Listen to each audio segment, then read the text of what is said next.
კულტურა მეორე დედამიწის ზურგზე არ არსებობს. ამიტომ ჩვენი ხალხი ძალიან მოსწონთ, უყვართ, როგორც ვიზუალით, ისე გონებრივად და ჩაცმულობით. აი ერთმა ქართულმა რო გაიაროს აქ ამოდენა სავაჭრო ცენტრი ვარ. ეს არის ჩვენი კაფე. სულ აქ ვარ, ხო, როცა ვარ დუბაიში, ხო? სულ ამ მაგიდაზე ვზივარ, ამ მაგიდიდან ვაკეთებ ინტერვიუებს, ხო, კაბინეტში მეზარება ჯდომა, ხო? უყურე როგორ არის. ჩვენნაირი ჭკვიანი ადამიანი ჯერ არ დაბადებულა. რა საქმე გინდა რომ ქართულს არ გამოუვიდეს.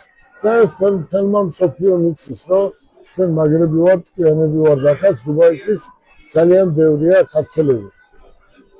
ჩვენ ახლა დავიწყებთ სხვადასხვა მიმართულებით მუშაობა, რადგან დუბაიში ვარ, ძალიან მარე გავაცხადებთ, რომ გვექნება მათე ტური.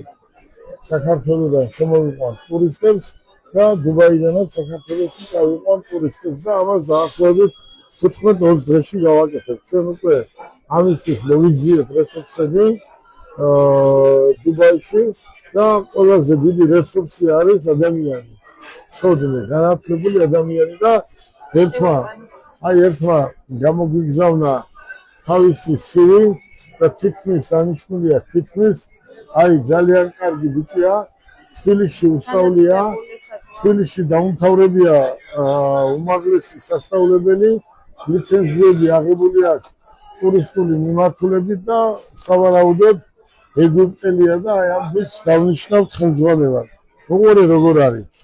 დუბაიში არაბს იშვიათად შეხვდები. დუბაიში არაბი სახლში ან ძინავს ან სადღაც ისვენებს. აქ ზოგადად მუშაობენ მუშახელი არის პირველი ინდოეთი, პაკისტანი, ავღანეთი, ირანი და ბანგლადეში და ასე შემდეგ. ეს არის ქვეყნები, საიდანაც ჩამოდიან და მუშაობენ.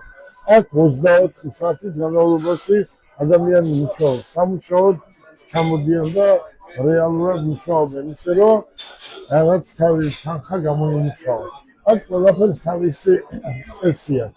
წესი თუ იმუშავებ, ფულს იშოვებ. უწესოდ ფულს ვერსად ვერ იშოვებ. მე მაინტერესებს რა გამოწვევებს აწყდებიან ქართველები დუბაიში ცხოვრების პერიოდში. თუნდაც მუშაობის მხრივ. აი მე შემიძლია ხოლ საღამომდე დავასაქმო 1000-2000 ადამიანი. მარტო ერთ სავაჭრო ცენტრში, ამ სავაჭრო ცენტრში. გინდა დუბაი მოლში, გინდა სხვაგან, გინდა ბევრი გაცნობებია, მაგრამ ძალიან დიდი სურვილი მაქვს, რომ საქართველოში დავასაქმო.